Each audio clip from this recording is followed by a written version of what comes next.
রাহমাতুল্লাহি ওয়া বারাকাতুহু। প্রশ্নোত্তর আকারে আপনাদেরকে কুরবানির বিস্তারিত আলোচনা করব ইনশাআল্লাহ। 1 নম্বর, কুরবানির হুকুম কি? কুরবানি করা সুন্নাত, ওয়াজিব, মুস্তাহাব, ফরজ নয়। কুরবানি করা সুন্নাত। সহিহ বুখারী অধ্যায় 60। কুরবানির উদ্দেশ্য কি? আল্লাহ রাব্বুল আলামিনকে সন্তুষ্ট করা।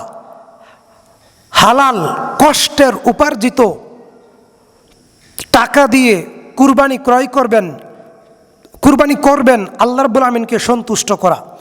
কুরবানির শুরুর ইতিহাস সূরা মায়েদা 27 নম্বর আয়াত থেকে নিয়ে 31 নম্বর আয়াতে কারিমা পর্যন্ত রব্বুল আলামিন গোটা মানব জাতিকে আদম আলাইহিস সালামের সন্তানের 2 পুত্র হাবিল এবং কাবিলের ইতিহাস রব্বুল আলামিন জানিয়েছেন। তবে সমস্ত নবী ও রাসূলদের উপরেই কুরবানির বিধান ছিল, তবে ভিন্ন ভিন্ন পদ্ধতিতে ছিল। কুরবানি থেকে আল্লাহর কাছে কি পৌঁছায়? সূরা হজ আয়াত 37-এ আল্লাহ বলেছেন, লাইয়ানালাল্লাহু লুহুমুহা ওয়ালা দিমাউহা ওয়ালাকিন ইয়ানালুহু তাকওয়া মিনকুম। কুরবানির পশুর গোশত, রক্ত, চামড়া কিছুই, হাড্ডি, মাংস আল্লাহর কাছে পৌঁছায় না। পৌঁছায় তোমাদের অন্তরের আল্লাহ ভীতি। আল্লাহকে সন্তুষ্ট করার জন্যে খালেসভাবে একনিষ্ঠতার সাথে কুরবানি করলাম কি না, শুধু এটা পৌঁছায় আল্লাহর কাছে। অন্তরের বিষয় তাকওয়া, খুলুসিয়াত, একনিষ্ঠতা, এটাই পৌঁছায় আল্লাহর নিকট। জিলহজ মাসের প্রথম 10 দিন গুরুত্বপূর্ণ। আমরা আলোচনা আমাদের এই ব্যাপারে ইউটিউবে পাবেন আপনারা ইনশাআল্লাহ। এতিম মিসকিনদেরকে খাদ্য দেওয়া, নফল সালাত আদায় করা, জিকির আজকার করা, তসবিহ পড়া, তাকবীর দেওয়া, 9টা সিয়াম পালন করা, আরাফার সিয়াম পালন করা, কোরআন তেলাওয়াত করা, সৎ কাজের আদেশ দেওয়া, অসৎ কাজের নিষেধ করা, প্রতিবেশীর হক আদায় করা, কুরবানি দেওয়া, তারপরে হজ পালন করা। এই হচ্ছে জিলহজ মাসের গুরুত্বপূর্ণ আমল। ঈদের তাকবীর কখন থেকে দিতে হয়? ঈদের তাকবীর হচ্ছে জিলহজ মাসের 1 তারিখ থেকে নিয়ে জিলহজ মাসের 13 তারিখ পর্যন্ত দিতে হবে তাকবীর। এটাই সুন্নত।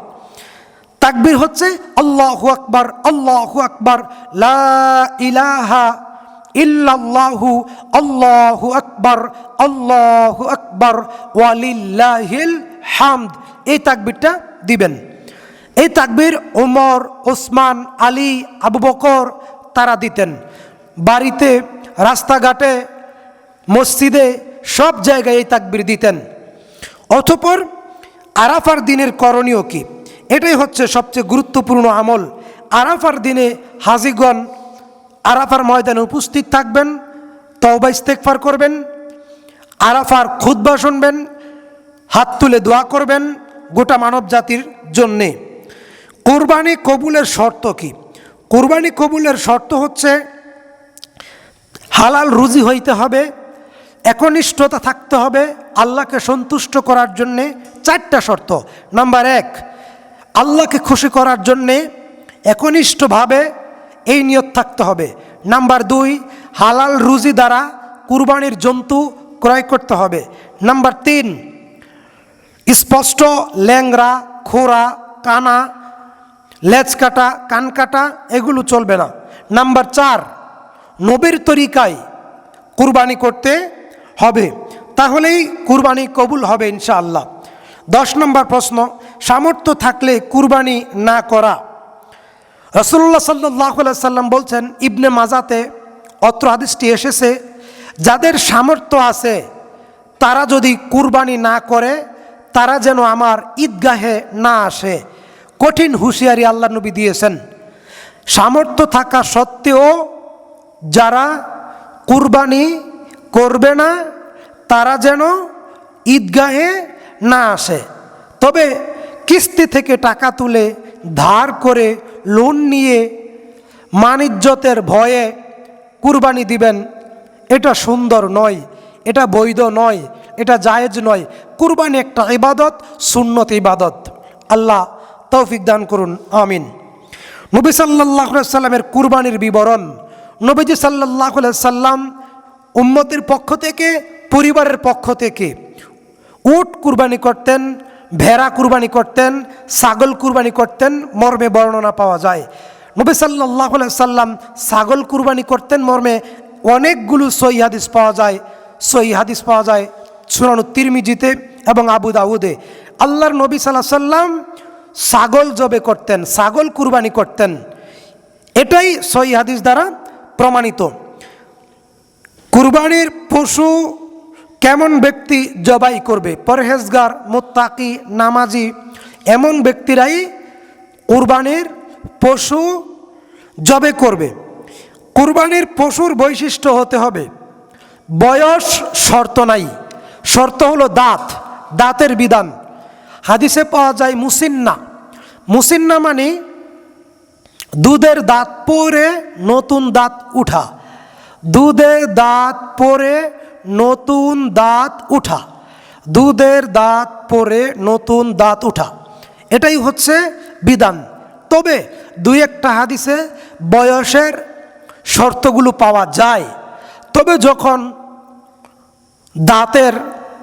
দাঁতিল দুধের দাঁত পরে নতুন দাঁত উঠে এমন পশু পাওয়া না যায়, তখন আপনি বয়সের দিকটা লক্ষ্য রাখতে পারেন। ইনশাআল্লাহ আমরা আশা করি আল্লাহ কবুল করবেন।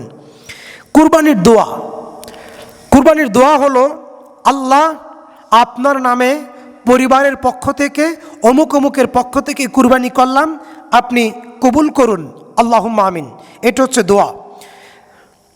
কুরবানির পশুর জবাইয়ের সময় ব্যক্তির নাম নেওয়াটা জরুরি, আবার জরুরি নয়। জরুরি কিভাবে?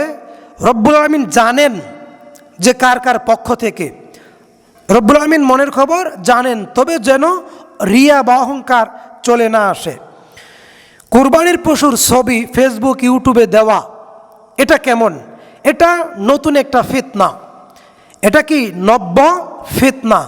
কুরবানির পশু ছবি ফেসবুকে দেওয়া, এটা একটা আনন্দ, এটা একটা ফিতনা, এটা একটা রিয়া, এটা একটা অহংকার, এটা একটা দাম্ভিকতা, যেটা মোটেও উচিত নয়। যেহেতু একটা ইবাদত, ইবাদত করতে হবে গোপনে।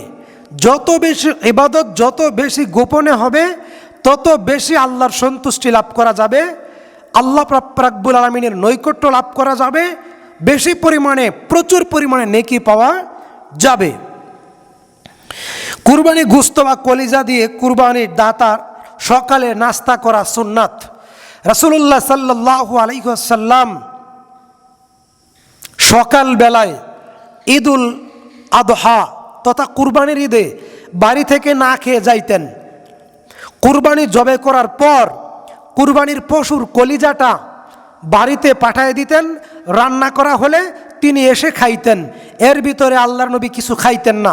এটাই কুরবানির ঈদের দিনের সকালের গুরুত্বপূর্ণ সুন্নত। কুরবানির ঈদের দিনের সকালের সুন্নত হচ্ছে ফজরের পর থেকে কিছু না খাওয়া, পশু জবে করার পর কলিজাটা বাড়িতে পাঠিয়ে দেওয়া, বাড়িতে রান্না হলে তারপরে পশুর কুরবানির জন্তুর কলিজা দিয়ে কুরবানির দিন প্রথম খাওয়া শুরু করা। এটা হচ্ছে কুরবানির দিনের প্রথম সুন্নত। কুরবানির গোশতের বিবরণ 3 ভাগ। এটা আল্লাহর আদেশ। আমার দেশের কিছু সালাফি আকিদা আলেম ওলামা বলেন, আমরা তাদের নাম নাই বলি, এটা আল্লাহর আদেশ। নিজে খাও, সমাজবাসীকে খাওয়াও, যারা চায় যারা চায় না তাদেরকে দেও। এই 3টা, এটা আল্লাহর আদেশ, রব্বুল আলামিনের আদেশ। কুরবানির গোশতের বন্টন 3টা। 1, নিজে খাও। 2, আত্মীয় স্বজন প্রতিবেশীকে দেও। 3, সায়েল মিসকিনদেরকে বিলায়া দেও। এটা আল্লাহর আদেশ। কুরবানির গোশতের সমাজের বন্টন। কোন সমাজে যারা কুরবানি দেয় তারাও সামাজিক বন্টন দেয়, আবার সেই বন্টন থেকে তারাও নিজেরা গ্রহণ করে।